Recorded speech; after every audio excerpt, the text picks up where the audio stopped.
In 1955, Lebanon adopted the Arab boycott law, banning any trade or cooperation with Israel or companies linked to it.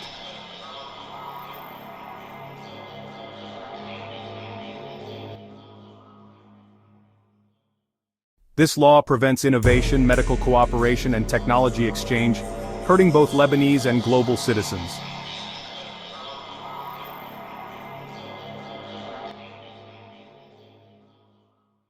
Trade freedom is a universal value. A boycott against Israel is a boycott against free exchange and equality.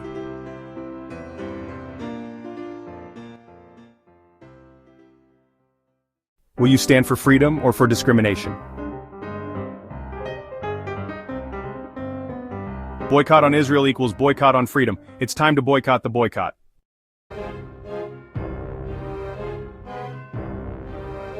In 1955, Lebanon adopted the Arab boycott law, banning any trade or cooperation with Israel or companies linked to it.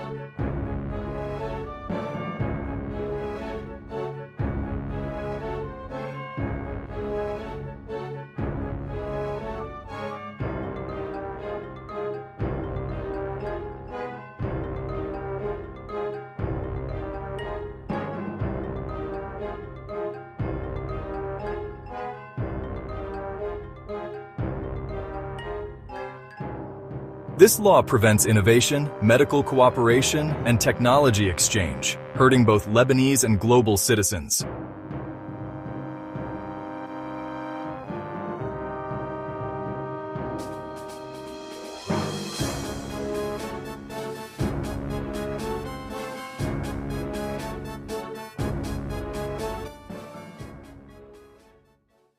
Trade freedom is a universal value. A boycott against Israel is a boycott against free exchange and equality.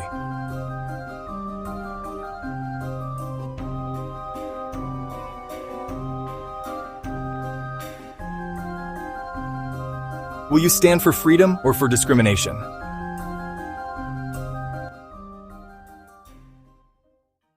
The law of boycotting Lebanon 2025 means it is not allowed to use Lebanese technology, Lebanese culture, eat Lebanese food or drink Lebanese drinks, watch Lebanese TV content, use Lebanese radio or news. Even internet content from the country isn't allowed. Everything that is Lebanese or from Lebanon is not allowed legally. It's time to pay Lebanon back for boycotting Israel and Jews.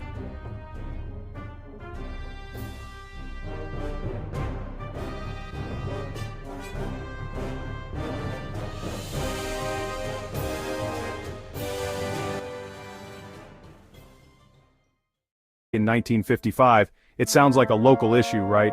But trust me, its impact goes way beyond Lebanon's borders. Here's the premise: Lebanon strictly prohibits any direct or indirect interaction with Israel trade, business, even using products that have Israeli components. On paper, it's a political statement tied to the broader Arab-Israeli conflict, but in practice, it's a global ripple effect. Let's talk about Israel first.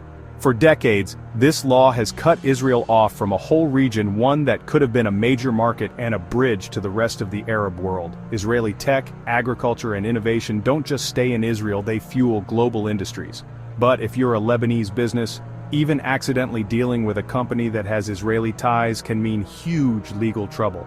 That means Lebanese companies shy away from global supply chains, and Israeli companies lose access to new opportunities. But here's where it gets even messier: globalization. Most products today aren't made in just one country. Your phone, your laptop, your food, chances are, they're the result of dozens of countries working together. The Lebanese boycott makes it nearly impossible to keep those supply chains clean. If a component originated from Israel, directly or indirectly, it could be banned in Lebanon. So, companies around the world have to rethink their partnerships, contracts, even their product lines just to avoid breaking Lebanese law. And for international peace, every time a boycott like this gets enforced, it's another missed chance for dialogue, collaboration, and maybe even reconciliation. Instead, it builds more walls. So yeah, a law passed in 1955 still shapes economies, politics, and human connections worldwide. It doesn't just hurt Israel, it complicates life for everyone. Wild, right?